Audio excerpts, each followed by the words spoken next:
کوئی اچھی بات نہیں ہے، لڑنے کی ضرورت نہیں ہے، سارے اختلاف ختم ہو جاتے ہیں، کیونکہ ایک ہی شخصیت کائنات میں ایسی ہے۔ امام مالک رحمۃ اللہ علیہ مسجد نبوی میں حجرہ مبارک کے پاس اپنے طالب علموں کو تعلیم دے رہے ہیں، درس دے رہے ہیں، تو فرماتے ہیں ہر کسی کی بات کو لیا جا سکتا ہے، چھوڑا جا سکتا ہے۔ اعوذ باللہ من الشیطان الرجیم، بسم اللہ الرحمن الرحیم۔ وَإِن يَمْسَسْكَ اللَّهُ بِضُرٍّ فَلَا كَاشِفَ لَهُ إِلَّا هُوَ وَإِن يُرِدْكَ بِخَيْرٍ فَلَا رَادَّ لِفَضْلِهِ يُصِيبُ بِهِ مَن يَشَاءُ مِنْ عِبَادِهِ وَهُوَ الْغَفُورُ الرَّحِيمُ۔ اس کے ایمان میں کوئی فرق نہیں پڑتا۔ اس نبی صلی اللہ علیہ وسلم کی قبر مبارک کی طرف اشارہ کر کے فرماتے ہیں اس قبر والے کی بات کو چھوڑنا تو دور کی بات ہے، دل میں تنگی بھی لاؤ تو اللہ کہتا ہے تو مومن نہیں ہے۔ آج ہم کتنی باتیں مانتے ہیں اس فرقہ واریت میں، اس تعصب میں، جانتا ہوں کہ یہ بخاری کی حدیث ہے، یہ صحیح حدیث ہے، اس کے باوجود ہم اصل میں یہ ہیں، اس لیے ہم یہ نہیں کرتے ہیں۔ قبر میں تو 3 سوال ہوں گے، من ربوں کا، من نبیوں کا، ما دینوں کا۔ چوتھا سوال بتایا نہیں، تو پھر اس کی تیاری میں نے کرنی ہے نا۔ یہ تو نہیں کہا من فقوں کا، من اماموں کا۔ ایک امام ہے نا جس کو امام الانبیاء کہا، اس کا نام ہے محمد صلی اللہ علیہ وسلم۔ بتا بھی دیا معراج کی رات تمام انبیاء کی امامت کرنے والے کون تھے؟ آپ صلی اللہ علیہ وسلم۔ تو امام الانبیاء، امام اعظم تو محمد صلی اللہ علیہ وسلم ہے۔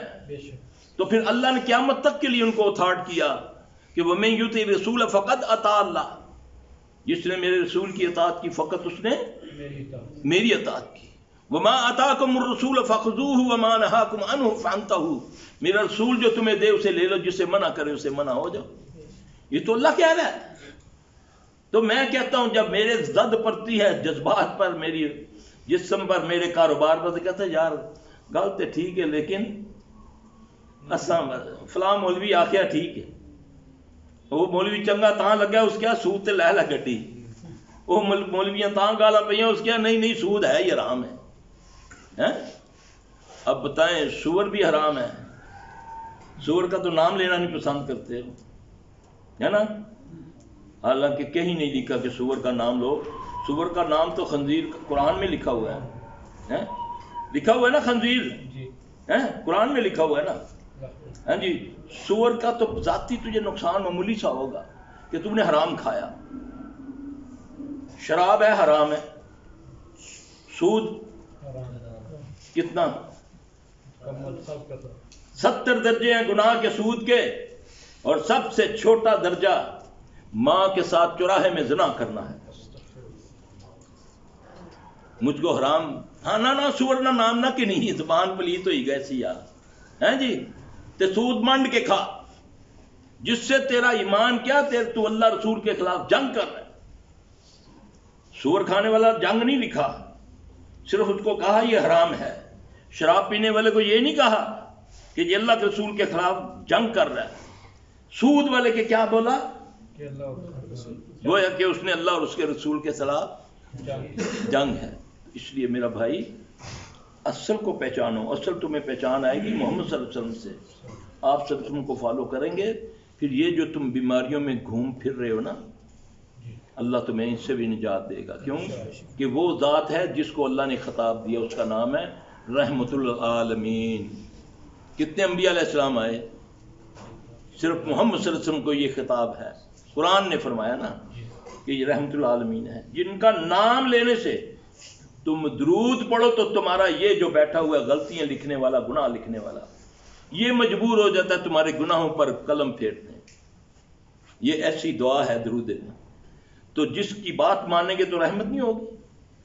صرف نام لے کر درود پڑھنے سے 10 نیکیاں ملتی ہیں، 10 گناہ معاف ہوتے ہیں، 10 درجے بلند ہوتے ہیں، 10 بار اللہ اس پر درود بھیجتا ہے۔ تو نبی صلی اللہ علیہ وسلم کی بات مانیں گے نہیں تو رحمت آئے گی؟ اس لیے میرے بھائی رحمت اللہ عالمین کو فالو کرنے کے لیے ہمارے پاس ایک ہی طریقہ ہے، قرآن اور حدیث۔ میں تم میں دو چیزیں چھوڑے جا رہا ہوں، نبی صلی اللہ علیہ وسلم نے فرمایا، ایک اللہ کی کتاب اور ایک اپنی حدیث۔ جو اس کو داڑھوں سے پکڑے رکھے گا کبھی اس کو وہ گمراہ نہیں ہوگا، یہ محمد صلی اللہ علیہ وسلم کی گارنٹی ہے۔ آج ہم نے انگوٹھے چومنے کے لیے رکھ لیا، نعتیں پڑھنے قوالیاں گانے کے لیے رکھ لیا، عمل کی جب باری آتی ہے تو پھر کیا ہے؟ عمل دور سے بھی نہیں ہے۔ یہ جی گستاخ ہیں بزرگوں کے، دنیا میں سب سے بڑا گستاخ بزرگوں کا، والدین کا گستاخ بے نمازی ہے۔ جو نماز نہیں پڑھتا اس کے والدین کا حق ہے، ہمارے بزرگوں کا حق ہے کہ ہمارے لیے دعا مانگو مرنے کے بعد، ہے نا؟ تو وہ جو نماز پڑھے گا تو کہے گا نا ربنا اغفر لی ولوالدی وللمؤمنین یوم یقوم الحساب۔ جی ہماری نمازیں بڑی بے نمازی ہیں جی، ہماری اولادیں نافرمان ہیں جی، دعا کریں ہمارے آخرت کا توشہ بن جائیں۔ تو تم نے اس کو دیا کیا ہے؟ پڑھتا نہ گھر میں نوافل، تیرا بچہ دیکھتا یہ میرا باپ کیا کر رہا ہے، پھر اس کو پتہ چلتا نہ تو نے پڑھا نہ تیری بیوی نے۔ آپ سے نے فرمایا اپنے گھروں کو قبرستان نہ بناؤ، قبرستانوں میں جا کر قرآن پڑھتے ہو، یہ کہاں سے ثابت ہے؟ آپ نے فرمایا اپنے گھروں کو قبرستان نہ بناؤ، قرآن کی تلاوت کیا کرو اور نوافل پڑھا کرو، اور نوافل مسجد کی نسبت گھر میں پڑھنا زیادہ افضل ہے۔ تہجد کی نماز گھر میں پڑھا کرو، نوافل گھر میں۔ یہ بچہ دیکھے گا، اس کو پتہ چلے گا کہ میرا باپ کیا کر رہا ہے، میری ماں کیا کر رہی ہے۔ جب ہر وقت ٹی وی موبائل لگا ہوگا تو وہ کیا کبھی مانے گا یہ برائی ہے؟ تو یہ والدہ کی گود، والدین کی گود ہوتی ہے جو آدمی کی تربیت کرتی ہے۔ اللہ مجھے آپ سب کو عمل کی توفیق عطا فرمائے۔ میرے بھائی یہ باتیں ہیں جس سے آج امت اتنی دور ہے کہ نعوذ باللہ کوئی اس کو پوچھنے والا ہی نہیں ہے، نہ اوپر سے کوئی رحمت آ رہی ہے، نہ دائیں سے نہ بائیں سے، نہ اوپر سے نہ نیچے سے۔ اللہ کے نبی صلی اللہ علیہ وسلم دعا فرمایا کرتے، اللہم اجعل فی قلبی نورم، فی بصری نورم، این یمینی نورم، سمعی نورم، یمینی نورم، فوقی نورم، تختی نورم، امامی نورم، خلفی نورم، جلدی نورم۔ اے اللہ میرے کانوں کو نور کر دے، میرے دل کو نور کر دے، میری آنکھوں کو نور کر دے، میرے زبان کو نور کر دے، میرے دائیں نور کر دے، میرے بائیں نور کر دے، میرے اوپر نور کر دے، میرے پیچھے اوپر، یہ سارا آپ نے فرمایا میرے گوشت میں نور کر دے، میرے خون میں نور کر دے۔ ہے دعا نہیں؟ اب پڑھتے تھے نا صبح سنتوں کے بعد، آپ سب پڑھتے تھے نا یہ، تو کس کو آتی ہے؟ نور کا معنی کیا ہے؟ ہر قسم کا گند نکل جانا۔ تو آپ صلی اللہ علیہ وسلم اللہ سے دعا مانگتے ہیں، اور ہمیں بھی چاہیے یہ مانگنا۔ صبح فجر کی سنتوں کے بعد یہ دعا پڑھیں، جسم کے ایک حصے کے لیے، ایک حصے میں خیر ہو جائے گی۔ فی لسانی نورم وسبی نورم لحمی نورم دمی نورم شعری نورم بشری، میرے بالوں میں نور کر دے، میرے چہرے پہ نور کر دے، میرے گوشت میں نور کر دے، میرے خون میں نور کر دے۔ یہ دعا ہے، کس کو آتی ہے؟ کس نے سیکھی؟ کس نے سکھائی؟ جب مانگو گے تو وہ دے گا نا۔ دعا مانگنا علیحدہ ثواب ہے، جب مانگو گے اللہ فضل کرے گا۔